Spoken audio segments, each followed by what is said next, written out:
Kat, hi Seb. So I'm ready to show you the next stage. So basically what I've got here is our very basic first 3D model. So this is the first time you'll be able to see the garden actually laid out with the design we've chosen properly to scale. So I've gone with that option to taken on board all your comments and then sort of worked this up so that we can see exactly how it's going to look in real life, so to speak, and just to make sure everything fits. So let me take you for a little spin around your new garden. This is before we've done any of the fancy bits or added any of the bits and pieces. But it's quite nice to be able to see the new view really from your extension. So this is kind of what I've been playing with. I've been looking at how big to have these steps, the proportions of these planters, the viewpoint out here, and let's go through your bifolds and outside and give it a little spin around so that you can see it from the other side.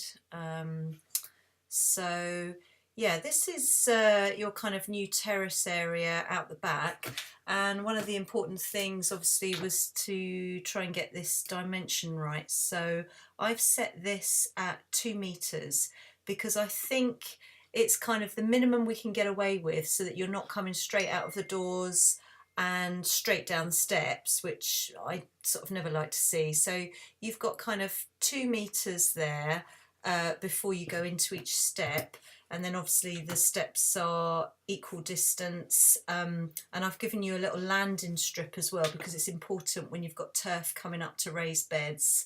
It makes it difficult to cut, so it's always good to continue the paving at ground level for one extra kind of step, if you like, one extra width. So that's how that works out. I've gone right across the back of the house with the terrace area, and of course that gives us this kind of ledge point here, which could be a bit of a trip hazard and a bit of a nasty one over the edge. And I don't think I'd sort of clearly marked this, or I can't remember if I had on the sketch. But the idea here was to sort of create the raised beds for planters, and then I was going to continue with a raised little bit of rendered wall along there, and perhaps have some railings or trellising or some of those really nice decorative screens on that side. That obviously needs another little fence post in there, but something like that. And then you can make this area really beautiful with all your pots and planters and things. There's enough room there if you wanted to fit in a little bistro table, just so you can come out in the morning and have coffee. So I think there's enough room there. Let me just pop one in just so that we know it fits, because all my little bits here are to scale, so it's quite handy to sort of pop furniture in and just see how things fit. I thought I had a little bistro table and chairs that I'd saved. Here we go. Yeah, right, let's just pop that in. Yeah, so there we go. You can sort of see the scale there, how that would work. You've got just enough room. Let's go to a top view. You've just got enough room there to sort of come out and have a coffee in the morning, which is always important. I think you'd probably have it over this side. Anyway, this is all by the by, just sort of playing around, but somewhere where you can sort of sit and go out in your pyjamas in the morning without going down the bottom of the garden. So that's that. Actually, while we're on this top view, I'd like to sort of show you that again from the top, so you can see how the proportions work. So as I said, we've got 2 meters here, and I think it's the right amount of space because you can see how the garden even is sort of split into this kind of golden rule of thirds. So I think if this was any narrower, by the time we've got the steps, it would be too close to the house and the lawn area would look long and skinny. And if it came out any wider, your lawn is going to be really quite squat.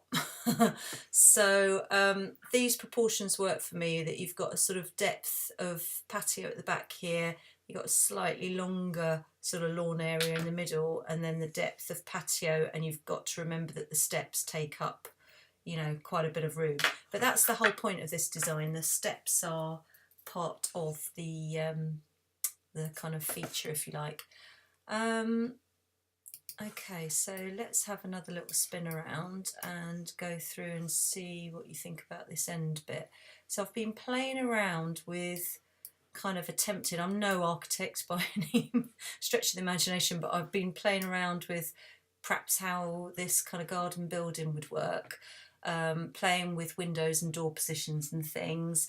And I think if you ended up with something maybe like this, kind of block built, rendered with a sort of pitch roof, not a pitch roof, that's wrong, isn't it? A pitch roof is pointy in the middle. Pent roof, sort of slanting backwards with guttering on it and everything to catch rainwater. Oh, that's a good idea. You could have a little rainwater water butt hanging off there as well, so you can actually catch that roof water. And then looking at this pergola and how it would all fit with kind of connecting to the building and to your seating area. And I know one of your comments was, could we take that pergola right the way across? I mean, I've extended it a little bit, but you'll see straight away the trouble with overheads is that they need uprights, unless you have some very, very fancy pants engineering and cantilever sort of systems, which gets really expensive. But basically it's all about positioning where the upright supporting posts could go to kind of not interfere with your furniture and still make sense. And I've come up with this kind of arrangement as a kind of compromise, as bigger than the original little square that I'd got, but not quite coming over perhaps what would be furniture. I don't know what furniture you want to use down here, but I've sort of suggested a sectional kind of sofa type thing. And then there's plenty of room for chimenea, sort of barbecue and all your bits and pieces down here. But originally, I know on the sketch I'd sort of put it really close to the building and suggested that we hang the sort of chair and things there. I'm now actually thinking it might be better to do it more in this middle structure for your hanging chairing things. Let me just pop in, what did I put it under? Let me just pop in some of those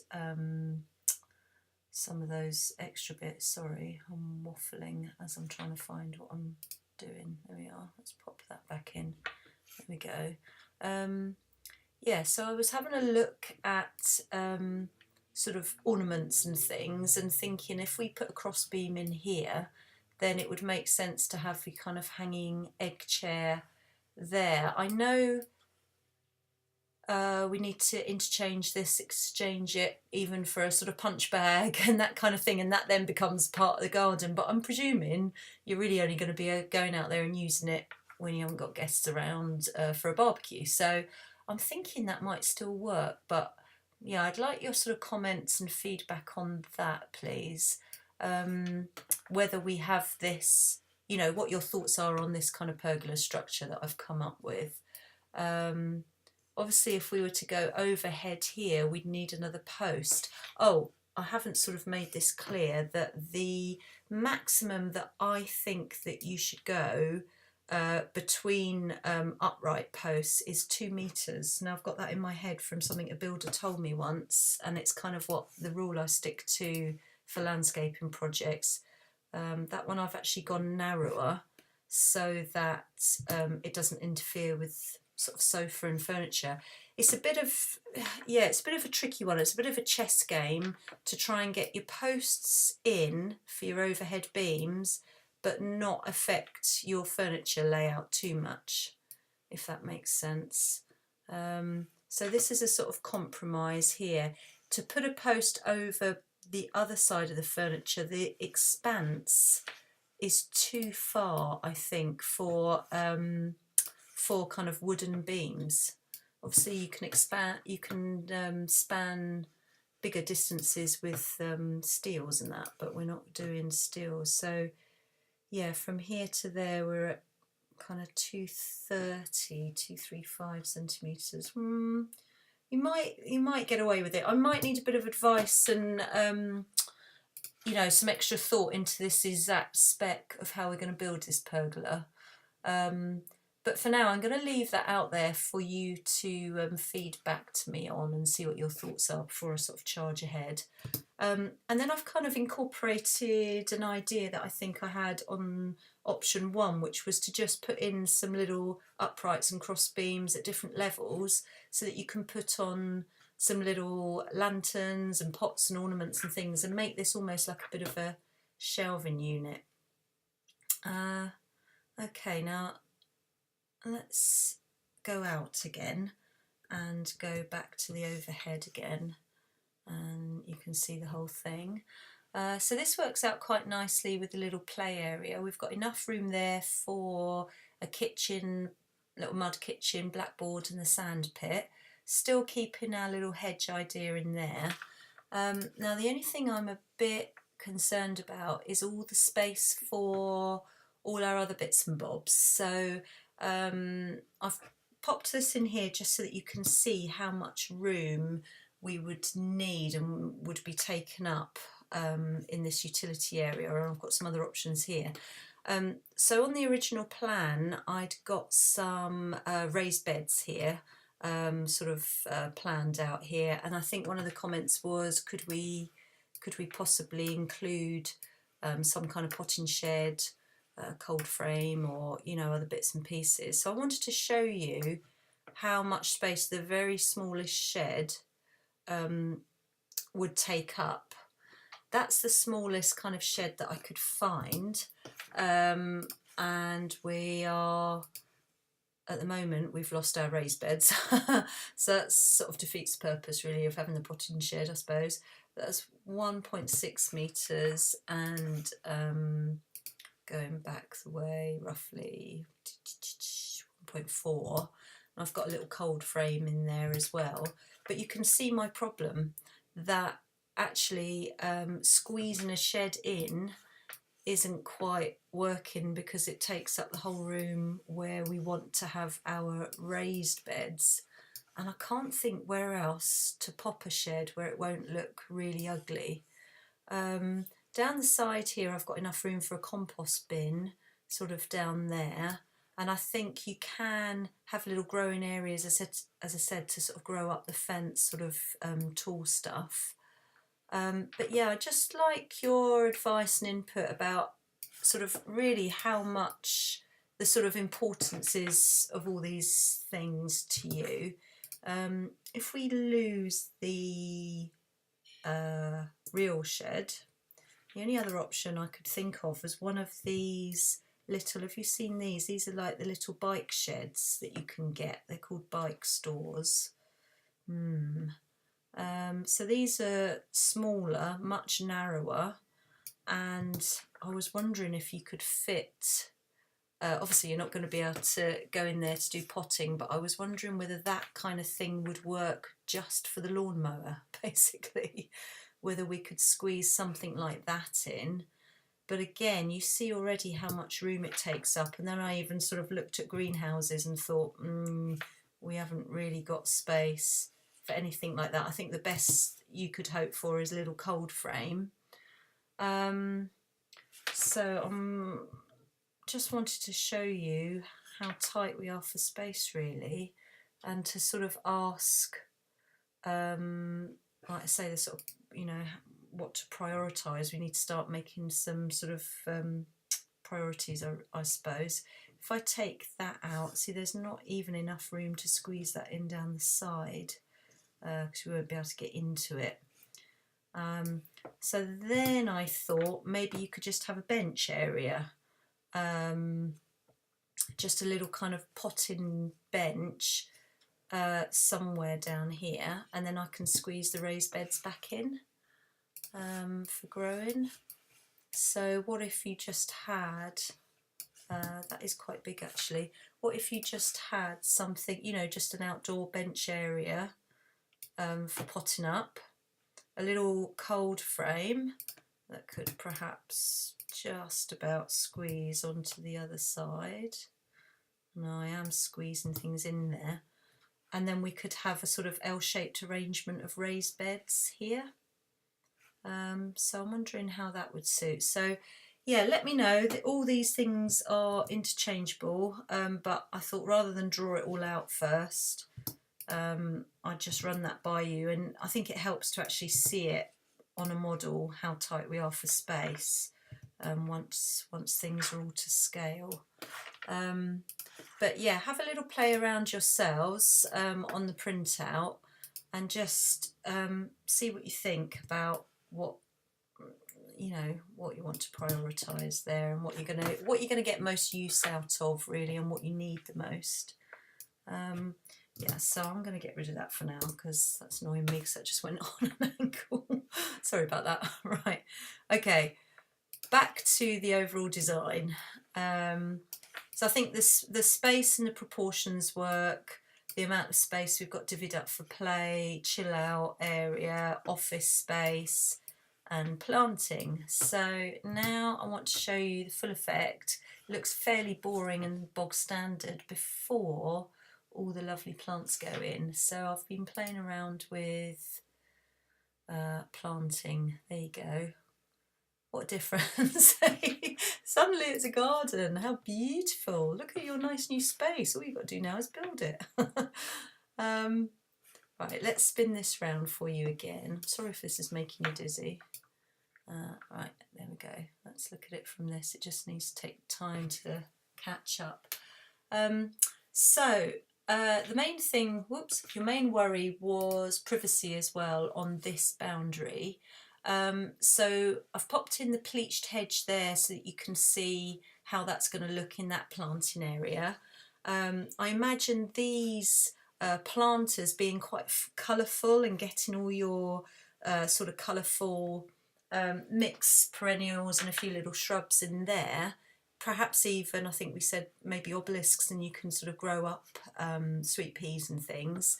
But as for on the terrace, I think the best idea would be to have some big galvanised steel planters so that you can grow something tall in there for a bit of coverage. So I think that's nice as well to have. I've put in some bamboos along there, some black stemmed bamboo, and I think that's really nice to get a peek of that through the windows, a bit of foliage up close to the house. So that's my suggestion from there. I hope that's going to be enough sort of privacy. They'll be evergreen and should give you enough kind of screening on that side. And then as we come around here, oh, it's a pain because it takes a while to catch up. Let me take some things off for you. Get rid of that. Get rid of that. So this border down this side, I sort of see this as a kind of shady, kind of mixed foliage border. So all those lovely things like the hostas and the ferns, and you've got some of those things already, some grasses, some carex, a little bit of white, perhaps like white hydrangea or something, mixed shrubs and things. So it's all just different foliage form underneath the pleached hedge. That's going to look lovely because that's going to be a big evergreen kind of hedge on stilts, and then you'll have all this different sort of interest going on underneath. And then as we come around the corner on the bit of the dog leg here around your building, this is where I see more colourful, sun-loving kind of perennials right in the middle of the garden.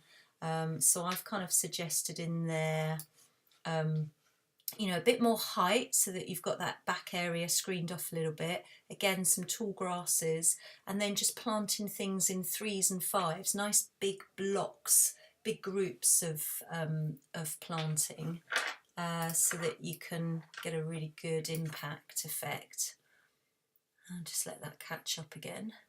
And then into the corner, we need something to counterbalance the height of the building here and the pergola.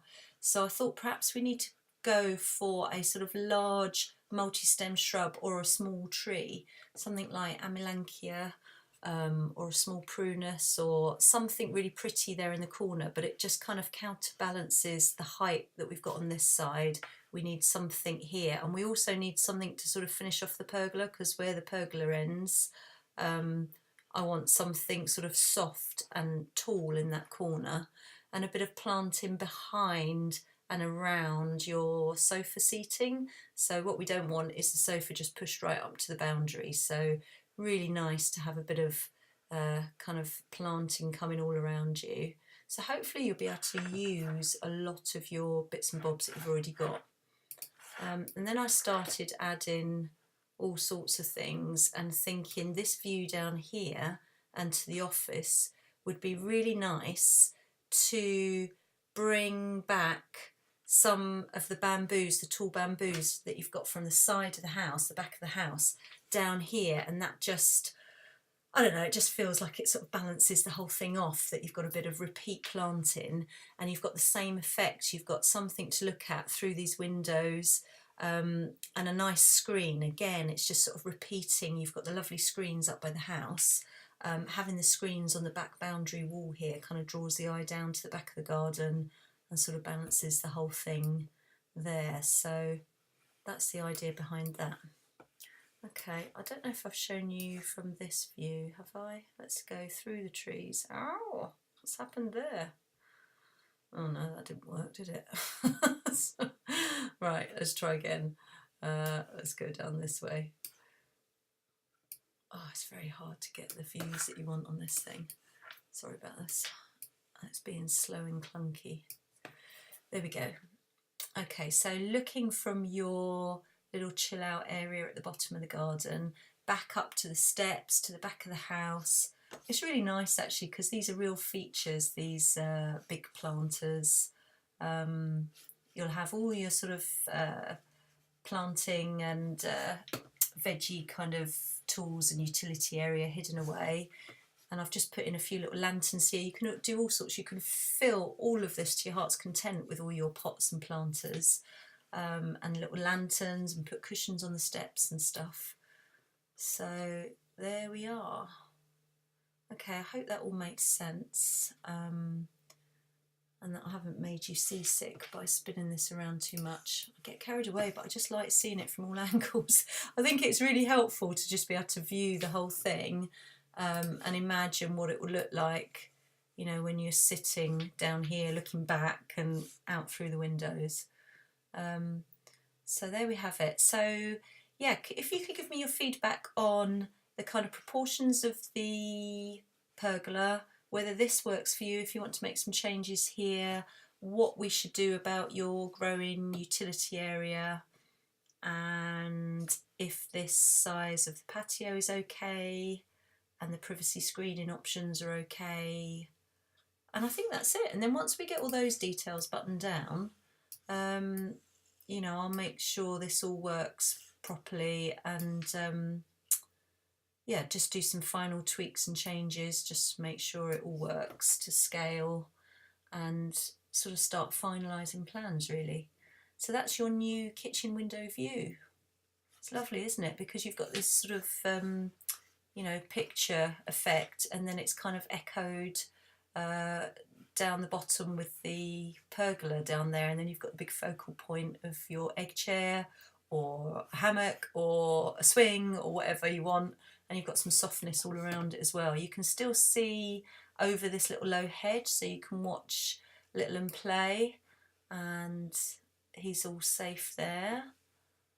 And you're sort of screened off on this side with some lovely screens, and we can light these as well, and you're screened that way with those bamboos in planters over there.